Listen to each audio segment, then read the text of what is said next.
Hello everyone, welcome.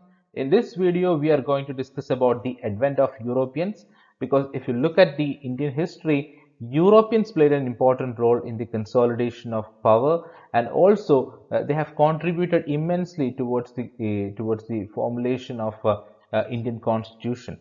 So if you look at European, it was not only the Britishers, others were also there, okay, like the Portugals or Portuguese people or the French people, the Dutch people, all these were actually part of the colonizing India.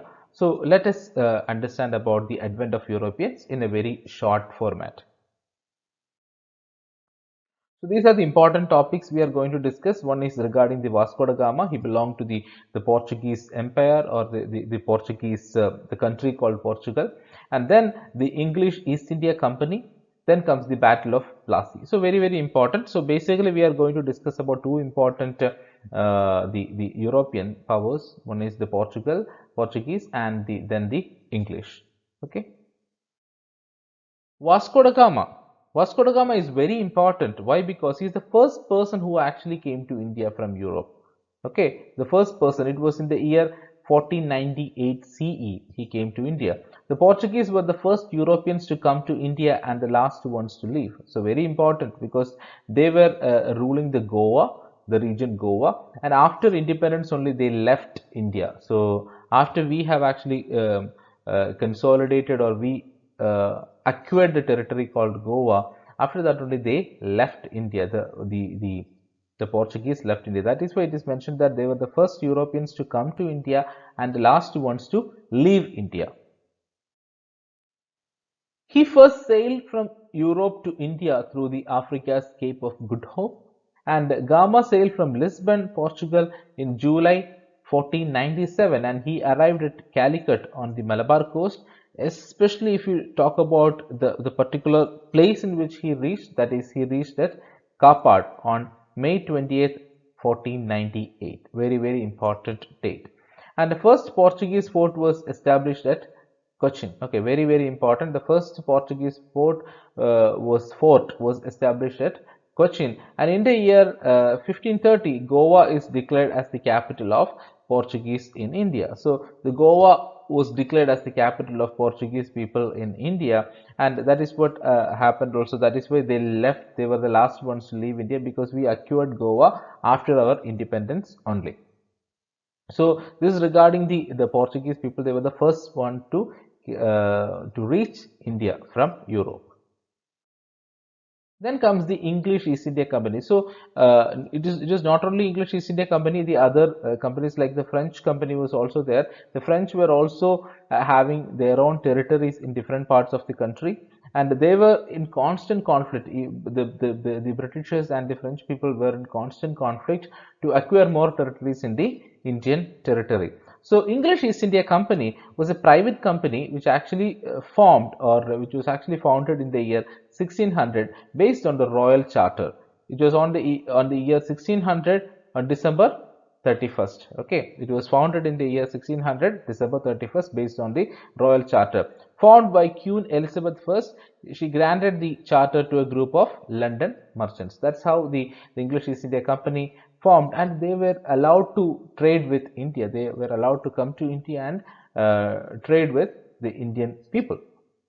East India Company was formed and got the trade monopoly in India. So it's very interesting to see that they got the trade monopoly in India from the British ruler or the United Kingdom ruler, and they were not part of our country and they were not ruling our country also that particular time period. After they came to India only they started ruling our country. So it's very interesting to note that they got the trade monopoly in India and they engaged in trade with regional rulers and other industrialists. That was the first initial step they have actually adopted. They were having very cordial relation with the rulers, and they tried to have friendly relations and trade relations with them. And after that, it actually they changed their strategy and they tried to capture power.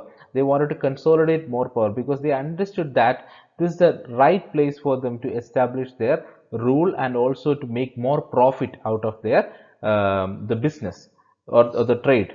So that's how they consolidated their power in India. So many things happened, and they got control of many regions, especially the Bombay region, the Madras region, the Bengal region and all. And Bengal region, once they got the power of the Bengal region, they started ruling the entire Indian territory. And how they got power to rule the Bengal region, that is also very interesting. And that was through a battle called Battle of Plassey. So that is Battle of Plassey. Battle of Plassey was happening in the year 1757 CE.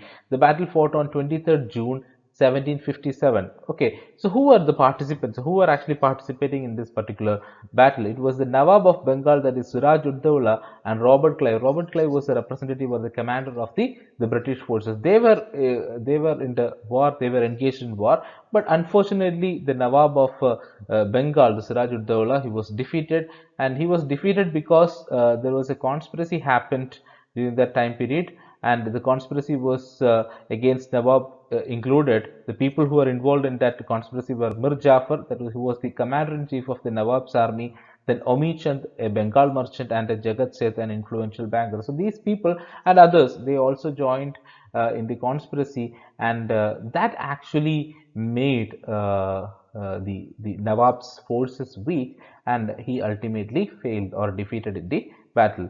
The Mughal Emperor Alamgir II was ruling the empire during the time of the Battle of Plassey. So we already mentioned that after the death of Aurangzeb, it was the disintegration time for the Mughal Empire. So for the namesake only, there are certain rulers who are actually ruling the country. They were actually, in the name of Mughal Empire, they were actually ruling the country. And it was Alamgir II who was actually ruling that particular time period. And Plassey is a village on the east bank of Bhagirathi River in West Bengal. So if you look at in the present day West Bengal only, the Plassey was actually located. So this battle was a very instrumental and a milestone event that happened in the British consolidation of power, because that's how the consolidation of power started, or in the other words, we can say that with this Battle of Plassey, they established their rule over India. And because Bengal was one of the notable territories, or one of the most important territories during that time period,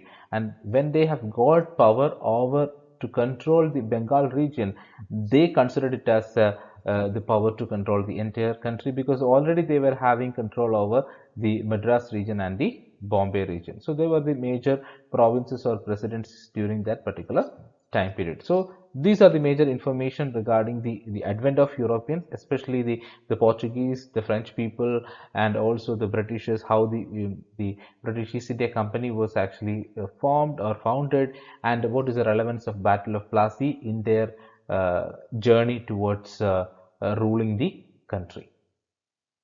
Hope you have understood the session. Thank you.